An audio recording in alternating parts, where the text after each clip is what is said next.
Former President Trump scoring a big victory in Michigan, if you will. This after the state Supreme Court in Michigan ruling Trump cannot be banned from their ballot.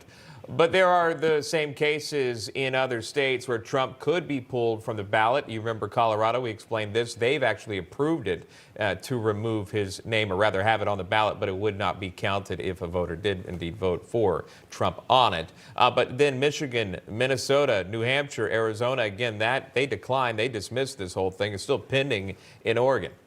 Kristina Karamo is the chairwoman of the Michigan Republican Party and joins us now. Chairwoman, thanks so much for coming on.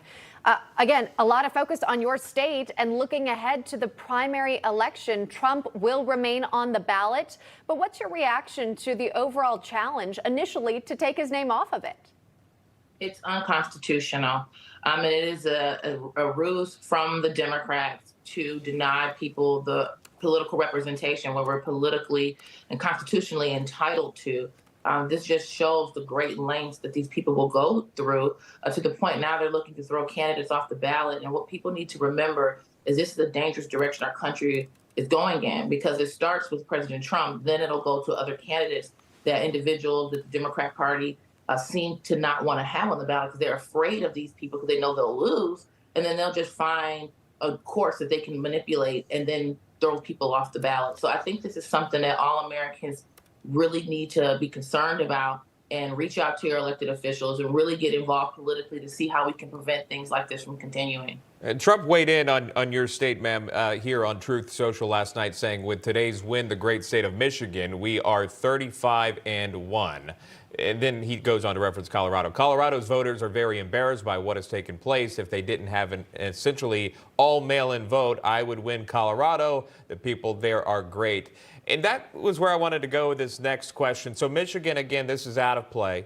This is settled, again, by your Supreme Court there in the state. Colorado went a different route with this one, to remove and go ahead and approve that, pass that legislation there. Do you have a comment on that and what's happening in Colorado? Remember, the Colorado GOP is seeking to overturn that, sending it to the Supreme Court, the U.S. Supreme Court. So is Trump's legal team. What is your comment, though, on Colorado and why they're different? They are, again, against what we've seen the norm so far.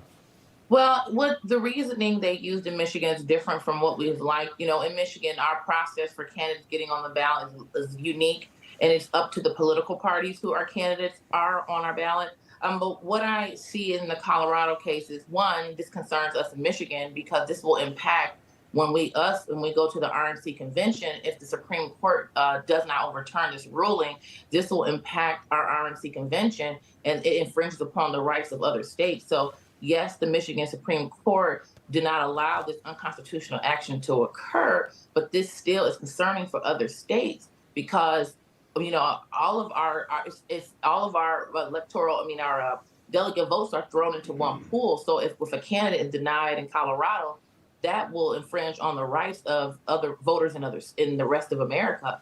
So, you know, this just shows that our society is lawless, and how we got to this point is a question. And this is why one of the things we're pushing at the Michigan Republican Party is better political representation by more citizen engagement and activism, because these people are getting away with, at this moment, what they feel they can get away with. And they feel that the American people are asleep at the wheel. They feel that the American people have been duped enough into believing that this somehow is a permitted practice simply because they've been convinced that Donald Trump is so horrible and terrible, like Trump derangement syndrome. So, but with that being said, we have to make sure that we get more citizens involved and engaged so they can know how to lawfully fight back against things like this. Yeah. So our government is running away from us, we the people, and this is really dangerous territory for us to be in. That's why we are pushing more citizen engagement that we can stop situations like this. It's so important, right, to get involved in your elections, be aware of what's happening in the primaries. That way you let your voice be heard. Chairwoman for the Michigan Republican Party, Kristina Karamo, thank you so much for coming on. Appreciate it. Thank you for having me. You're welcome.